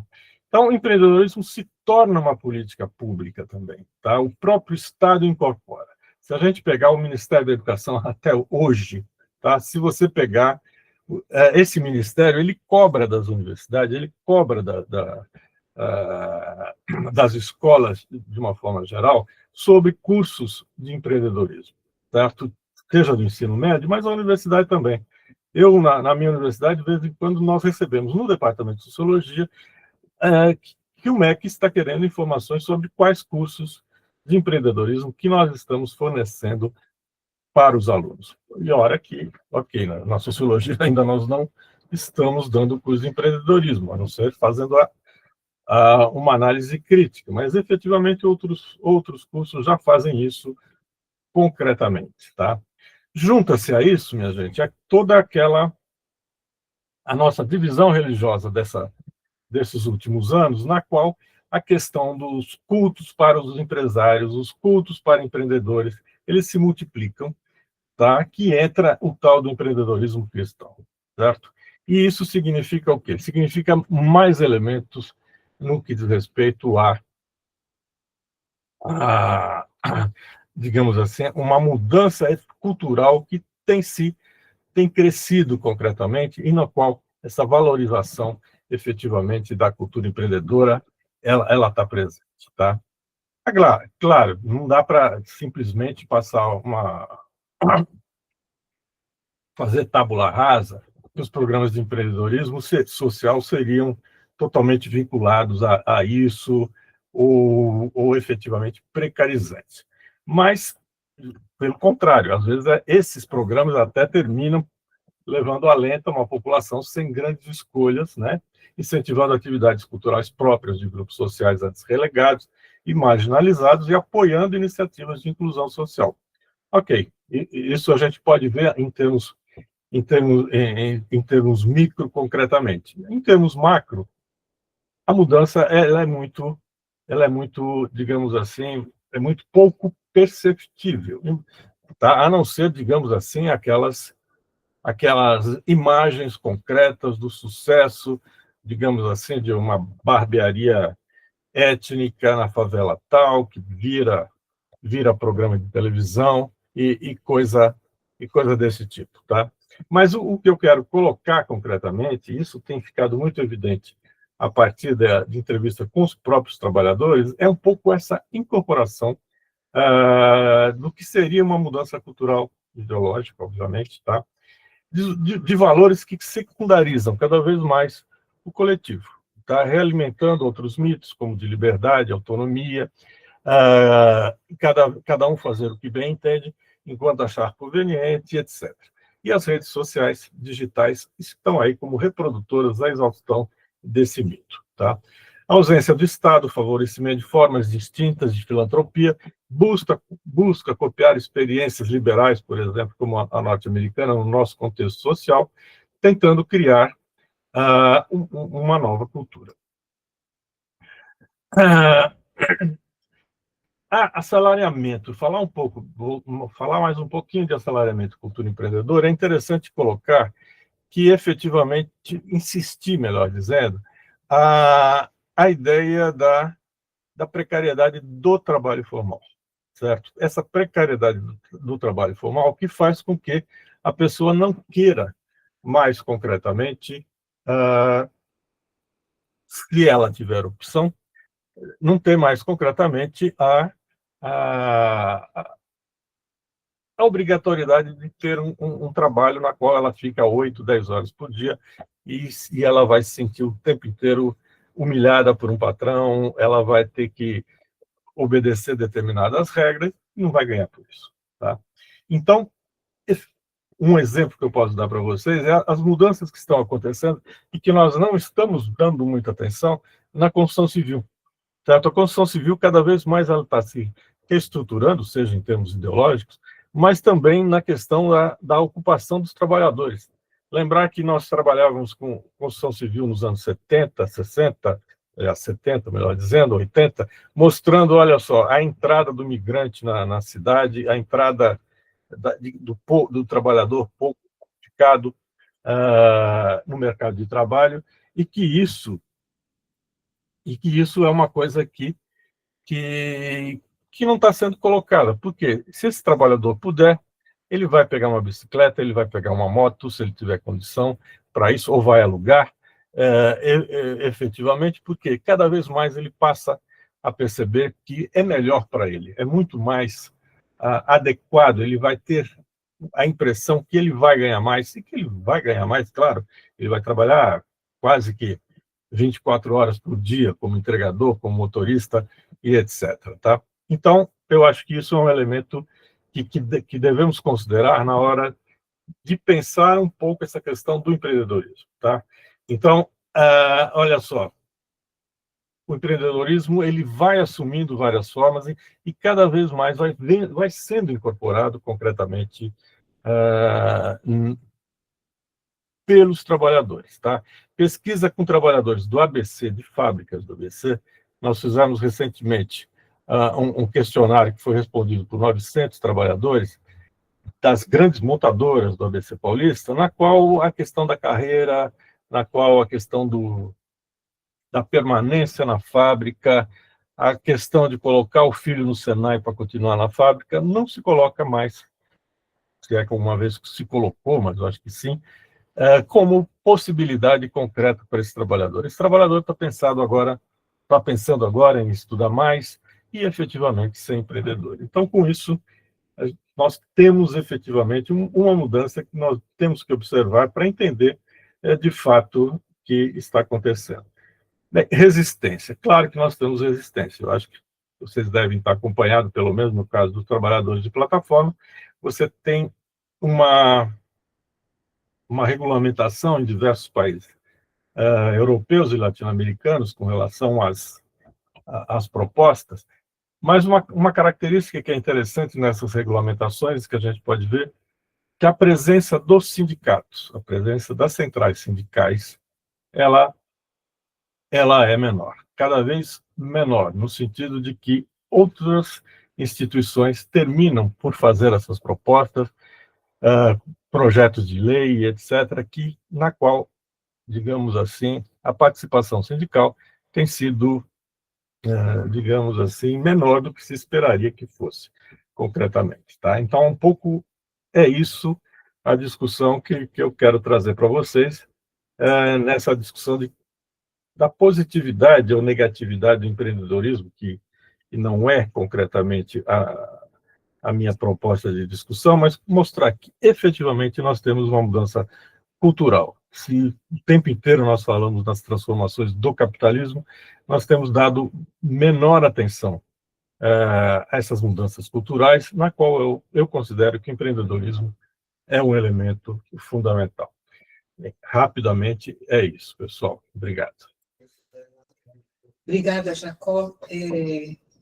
Obrigada aos três por nos deixarem ainda 40 bons minutos para trocarmos ideias. Desculpe, era até meio-dia, por um limite, trocamos o horário por um limite de Rosana, e eu estava trabalhando com o meu horário normal, que era de até 12h30. Mas, enfim, temos poucos 10 minutos para conversar. Aberta a conversa.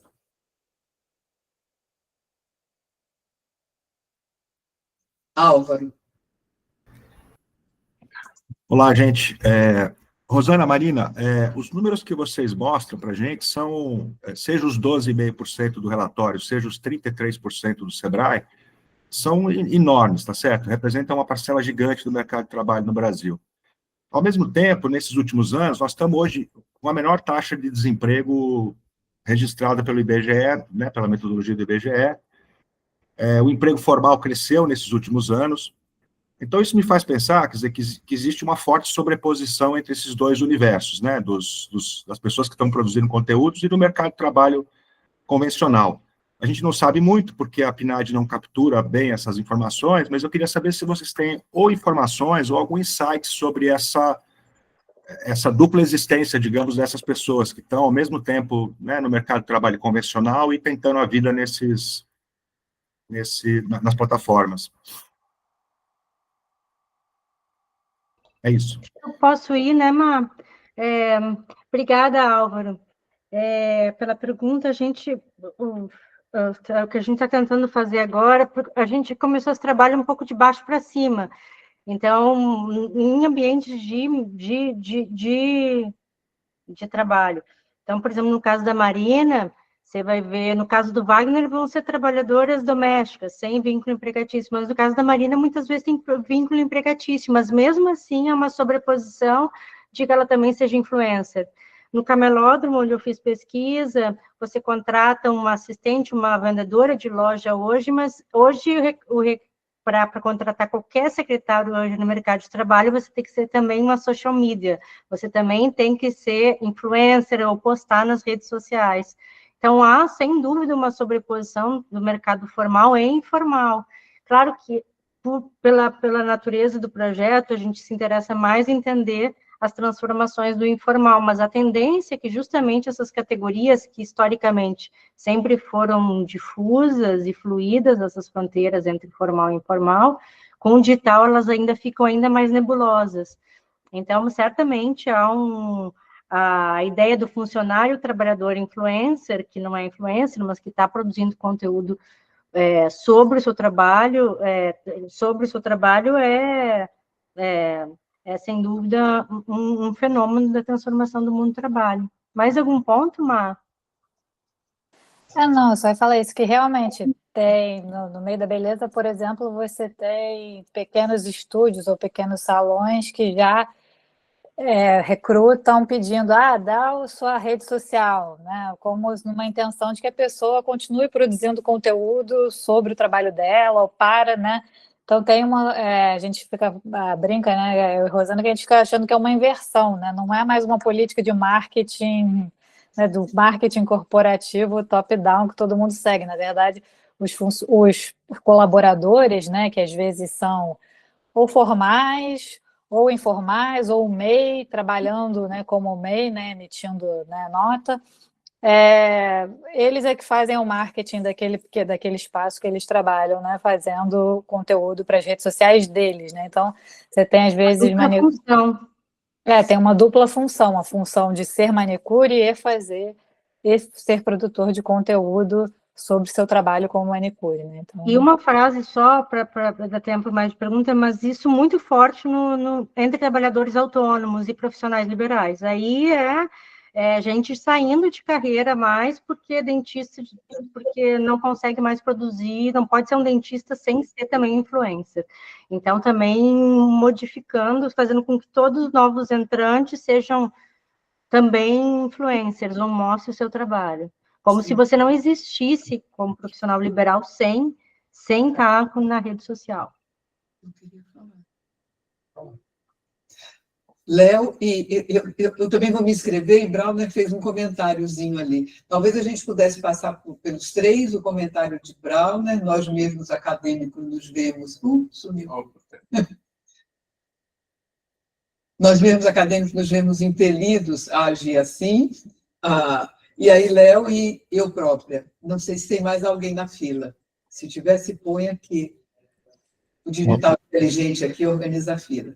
Obrigado, Nádia. Obrigado, Rosana, Marina, Jacó, posições. Eu tinha uma dúvida, uma pergunta, acho que é relativamente pontual também para a Rosana e para a Marina, com relação aos usos das redes sociais diversificadas que esses empreendedores digitais fazem, né? Se vocês chegaram ou tem alguma estimativa de algum tipo de tipologia, porque eu acho que me parece que é bastante diferente uma pessoa que quer ser um coach, um influencer digital e ganhar dinheiro ali a partir do próprio meio digital, e a pessoa que posta, a manicure, o cabeleireiro que posta, né, uma foto de um cliente, ou a pessoa que vende por meio das redes digitais, né? Me parece que são níveis diversificados de uso, de intensidade, e me parece que as consequências culturais e políticas também podem ser diferentes, né? Então, minha pergunta é nesse sentido, se vocês conseguem estimar essa diversidade e se tem consequências diferentes para a cultura e para, né, politicamente.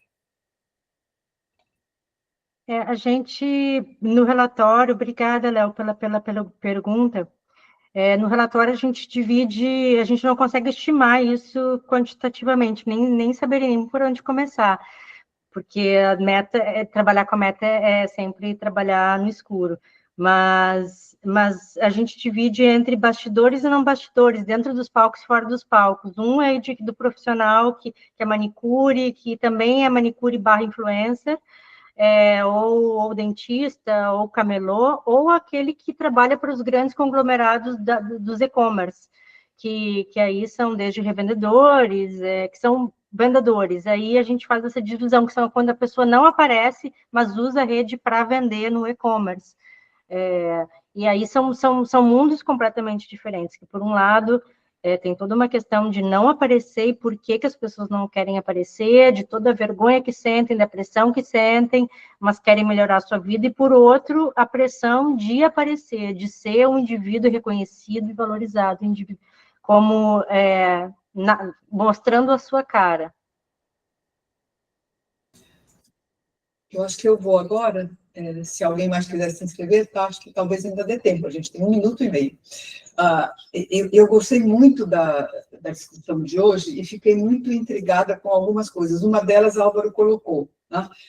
A gente sabe, inclusive pelos estudos de mobilidade do mercado formal, de transições no mercado formal, a perfeita instabilidade das inserções individuais, né?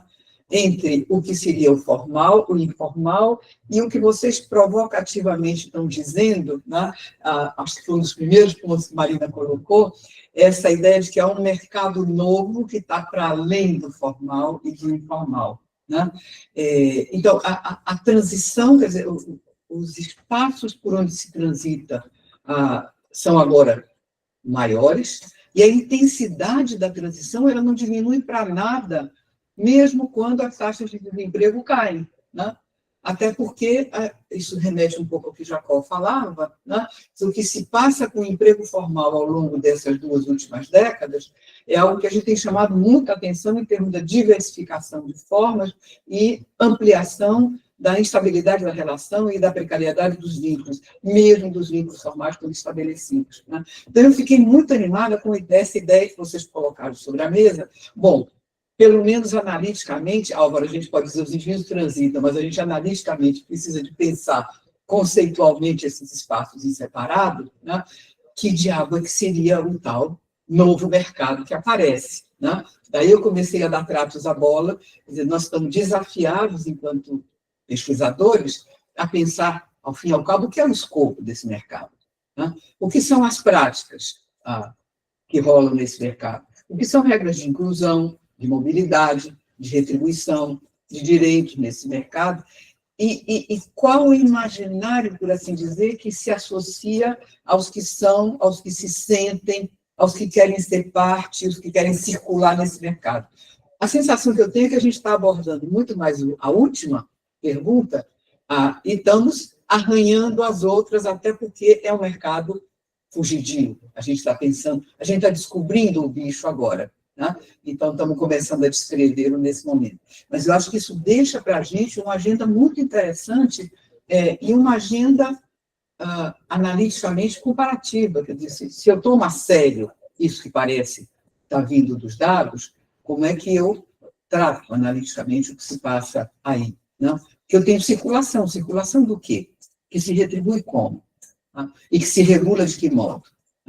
Eu fico pensando, por exemplo, no caso do cuidado, né, e, sobretudo, das trabalhadoras do cuidado direto, né, que é um mercado não regulado, a regulamentação da profissão caiu em 19, né, ou seja, eu não tenho, a não ser que elas se reconheçam trabalhando no domicílio como empregadas domésticas, outra forma de regulação e proteção dos direitos ao trabalho dessas trabalhadoras. O que significa que a qualificação, por exemplo, é algo que não tem qualquer regulação. O que são os requisitos de qualificação para você funcionar nesse mercado? Seja como uma cuidadora de idosos, seja como uma manicure, né? O que são os requisitos as modalidades, perdão, de certificação dessa qualificação? Nenhuma regra, né? No vácuo dessa ausência de regras, eu tenho uma quantidade notável de influencers. A fala de Marina foi muito interessante nesse sentido, pensando as trabalhadoras da beleza, mas isso vale igual para as trabalhadoras do cuidado de idosos, para as babás, para as trabalhadoras domésticas, que dizem, e ainda ontem, e eu acho que Gabriel ainda está por aí, nós discutíamos na banca de qualificação de Gabriel, uma linda entrevista, em que a trabalhadora dizia, olha, eu comecei com minha mãe, acompanhando ela, que era empregada doméstica, com 9 anos de idade. Agora eu sou uma doméstica, né? Eu trabalho, mas não pode ser com minha mãe, porque são apartamentos, é porcelanato, eu não posso jogar água por aí, como minha mãe jogava e a gente varria ao lavar as casas. Eu tenho que saber como se limpa um porcelanato, como se protege um sofá. Ou seja, de onde vêm esses conhecimentos? Vem das influências. Se a gente bem observa e conversa um pouco mais com essas pessoas, todas elas acompanham influências que dão dicas sobre como bem trabalhar nas casas e como serem reconhecidas. Eu achei muito bacana essa coisa do reconhecimento que Jacó colocava, né? Quer dizer, tem uma dimensão de dignidade das relações de trabalho que, paradoxalmente, os indivíduos parecem estar encontrando nesse meio. Né? Eu posso me apresentar de uma forma que me faz parecer mais digno do que aquela forma pela qual eu era tratado. Olha, afinal de contas, eu sou uma trabalhadora doméstica que tem um repertório de boas soluções como cuidar da sua casa, querida professora Nádia, que a senhora não sabia, né? Então, o que eu faço com bicarbonato, como é que eu invento um sabão, como é que eu limpo o seu porcelanato, não sei se eu estou me explicando. Quer dizer, eu repus de uma maneira, a gente pode usar a palavra perversa, a questão da dignidade. Isso me levava a um ponto provocativo. É mito mesmo no empreendedorismo, sobretudo no sentido banal que a gente usa de mito, né? Daquilo que não opera, que ilude, né? Não naquilo forte antropológico, aquilo que dá o fundamento a uma teia de relações sociais. Quer dizer, eu acho que a gente talvez precisasse trabalhar isso um pouco melhor. E provocando, Rosana, mas sobretudo Marina, essa ideia da homogeneização, às vezes eu fico com dúvida, quer dizer, esse movimento produz uma homogeneização, porque é legal que na fala de vocês aparece muita diferenciação, né? Também. Ou seja, esse é um mercado onde você constitui outra modalidade de carreira, de transição. E isso varia se eu estou falando da manicure, se eu estou falando da doméstica de cuidado indireto, se eu estou falando do rapaz que desenvolve software, ou se eu estou falando do médico ou do dentista que ali recorre para viabilizar seu empreendimento, entende? Quer dizer, ou por outro, eu não posso pensar que esse é um mundo que está muito mais aberto à diferenciação do que eu imaginaria, por detrás dessa aparente homogeneização que ele produz. E eu fico com a sensação que os estudos de caso da gente mostram muita diferenciação na forma de se articular num mundo que aparentemente homogeneiza todo mundo, entende? Vocês mesmas falaram, eu adorei quando a Rosana falou, do bastidor e do palco, né? Ora, estar no bastidor, estar no palco, é uma notável maneira de se diferenciar na entrada desse mundo, entende? Eram esses pontos, mas eu adorei a sessão nossa de hoje. Sou suspeita, porque eu estava certa de que eu ia adorar, então é a crônica de uma morte anunciada, mas abriu muita coisa para a gente discutir. Temos 5 minutos avançados, mas se houver algum ousado para propor que a gente avance, acho que todos nós aceitaremos. Se vier uma boa pergunta por aí. Ou um bom comentário das meninas no retorno dos 3.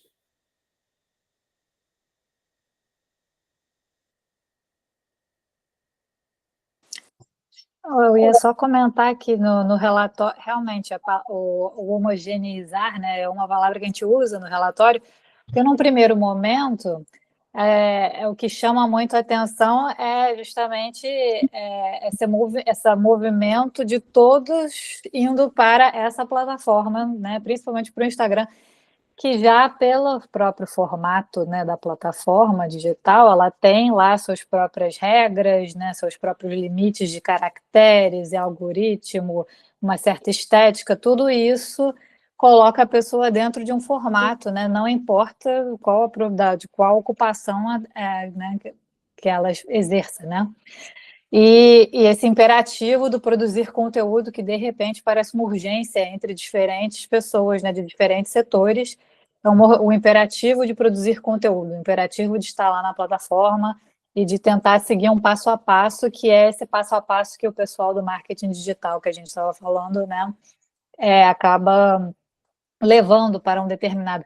Na verdade, é um pouco da plataforma e é um pouco também dessa rede do marketing digital que está muito bem estabelecida assim, no Brasil, que acaba também levando a uma certa formatação, que é um mesmo caminho para todo mundo, uma mesma ideia de produção de conteúdo, uma mesma forma de usar o Instagram e outras plataformas, né? Mas realmente, né? Passado, superado esse primeiro momento de choque, né? Aí a gente pode pensar um pouco mais na diversidade, né? E das várias formas, né, que os diferentes grupos vão se apropriando da plataforma. E a diversidade ela é o fundamental do nosso projeto, porque a gente trabalha por setores, então a gente tem um grupo trabalhando com políticas com direito, com política digital sexual, com limpeza, mas ao mesmo tempo essa ideia, essa tentativa de homogeneização que no final todo mundo é coach. Não importa se você é manicure ou se você é dentista. Nádia, não vou comentar aqui porque a gente encerrou o tempo, mas eu queria dizer que eu acho que essa discussão sobre o mito do empreendedor, se é mito mesmo, e o papel da dignidade, eu acho que é por onde a discussão tem que ir. E a gente pensa muito aqui, quando a gente discute as pessoas se definindo como CEO, o que está por trás disso? É só uma ilusão? Ou qual o significado dela poder se dizer no comando da própria vida? Porque tem uma ideia de comando que remete a toda a discussão que o Jacó fez antes, do que é a cultura histórica do trabalho assalariado no Brasil, o que isso, de alguma maneira, se coloca para algumas pessoas. Mas a pergunta do Álvaro, eu juro que é o último comentário, acho que a pergunta do Álvaro também foi respondida pelo próprio Jacó, né, no sentido de que é uma transformação realmente de uma valorização do trabalho socialmente, ou uma transformação, uma coexistência, porque quando a gente olha para os empregos gerados no Brasil, mesmo em condição de pleno emprego, 70% desses novos empregos gerados no Brasil são de um salário mínimo, ou seja, a renda extra vai ser necessária, e vai ser também necessária também para reconhecimento, para dignidade e para busca de complementação de renda. Então, de novo, a gente vê esse overlap desses mundos. E eu encerro aqui. Jacó. Eu só queria complementar um pouco, acho que a Rosana, inclusive, respondeu o que eu queria falar, falou aquilo que eu gostaria de falar, que é o seguinte: eu também acho que o mito é o que nós estamos estudando, porque, de fato, você tem uma apropriação de um discurso na qual, individualmente, você vai resolver suas questões. Tá? E, de certa forma, essa percepção de dignidade que você tem, por exemplo, de não estar sendo humilhado por um patrão no dia a dia, tá? O tal do controle algoritmo sobre você, ele termina tendo uma outra forma de percepção, na qual a lógica que fica é uma lógica sempre do não patrão, sabe? Então, eu acho que você tem sempre essa perspectiva. Eu estou organizando a minha vida, o que não significa necessariamente que ele está melhorando muito, mas, concretamente, ele está vendo dinheiro. Tá? O dinheiro está indo para ele, concretamente, comparativamente ao que ele recebia com o trabalho formal. E aí, de novo, na questão do trabalho formal. Todo o crescimento de trabalho formal que nós temos tido no Brasil nas últimas décadas são de baixa qualidade. Tá? São de baixa qualidade. O Brasil não investe, nunca investiu, não investe em conhecimento, não investe em tecnologia. Nós continuamos sendo um país de produção de produtos primários, exportação de produtos primários. Então, concretamente, nós temos mudanças radicais. Por exemplo, hoje o trabalho rural. Tá? Os dados estão mostrando que 10% da população rural, concretamente, mora no rural.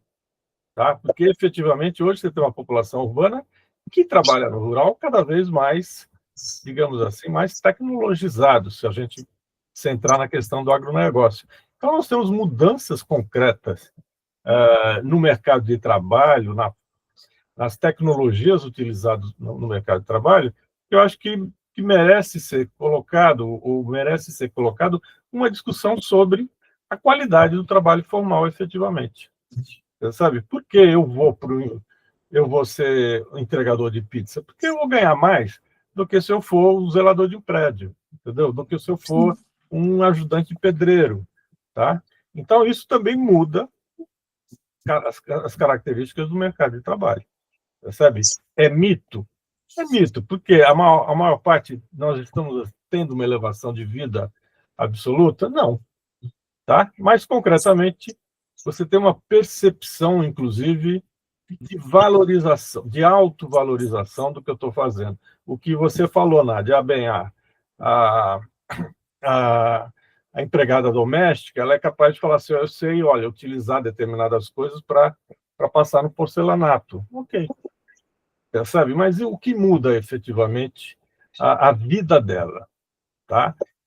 Uma autopercepção concreta de que as coisas estão melhorando. Então, por isso que eu acho que aí é onde entra a ideologia empreendedora, tá? E você não tem uma contraposição, percebe? O trabalho assalariado não está concretamente motivando, embora aquilo que já foi dito aqui, todo mundo quer ter direitos, percebe? Não é uma coisa, não elimina uma outra, só que esses direitos, como eles também são percebidos, que eu acho que a gente também tem que considerar. Por exemplo, nós reconhecemos que o SUS é a melhor coisa que nós temos aqui. Mas quem precisa do SUS e ficar numa fila num posto de saúde não acha isso interessante. Então, você está junto a essa questão do Estado, da privatização, enfim, é um conjunto de situações que efetivamente são mudanças que refletem mudanças econômicas, transformações econômicas no cultural, concretamente. Eu acho que é isso. Obrigada, Jacó Henrique. E acho que terminamos com a intervenção de Henrique e o que suscite depois dela. Dá tempo ainda? Eu levantei a mão aqui meio... Vai que cola, né? Mas eu fiquei estimulado aí pelas últimas intervenções da Rosana e do Jacó, porque eu acho que para além dessa questão mais materialista do que, assim, de remuneração, como é que o fulano ganha mais ou ganha menos, enfim, eu acho que tem que é importante, obviamente, né? Acho que as pessoas fazem esses cálculos, né, no cotidiano o tempo todo, né? Mas eu acho que tem uma dimensão também bem importante, principalmente quando as pessoas começam a se referir como CEOs ou, enfim, como empreendedores mesmo, né? Quando isso vira uma linguagem corrente no cotidiano, de pessoas que até há pouco tempo atrás não se refeririam assim a si mesmos, de autorrealização, né? Eu acho que tem uma dimensão de que as pessoas se veem de maneira, quando elas se colocam como empreendedoras ou como CEOs e tal, como pessoas mais respeitáveis, mais dignas, né? Então, aquilo que era visto antes, né, como viração, gambiarra, né, esse fulano aí, ele só presbico, né?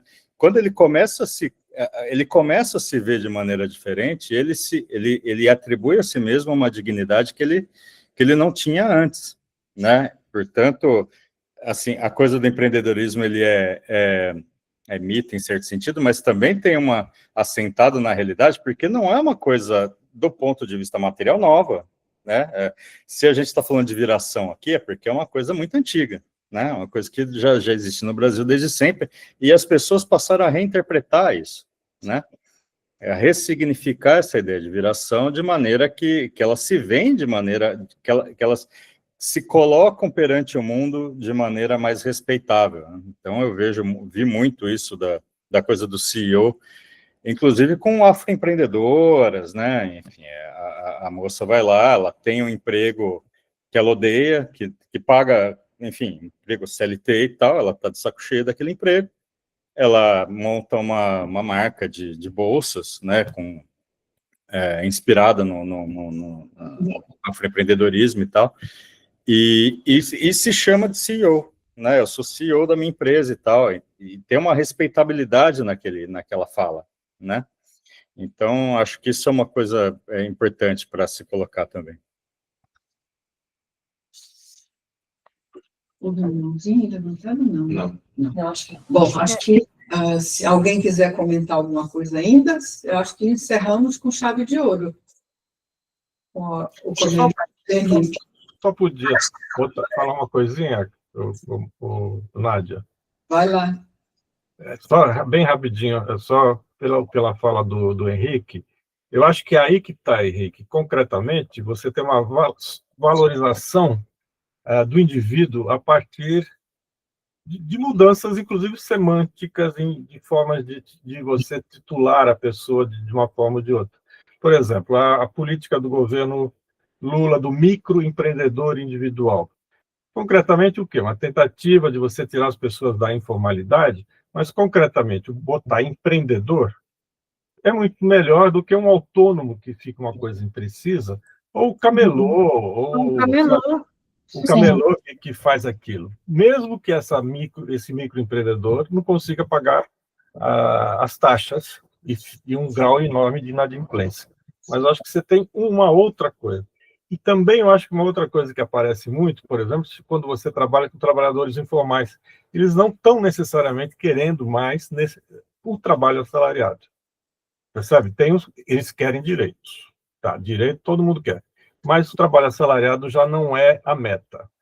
Percebe? Sempre muito, não, olha, a minha barraquinha, eu vou fazer isso, vou fazer aquilo.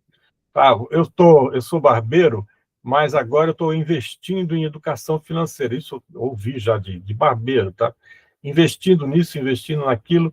Enfim, você tem uma mudança que são mudanças significativas, percebe? Que são mudanças culturais significativas que têm a ver com essas transformações.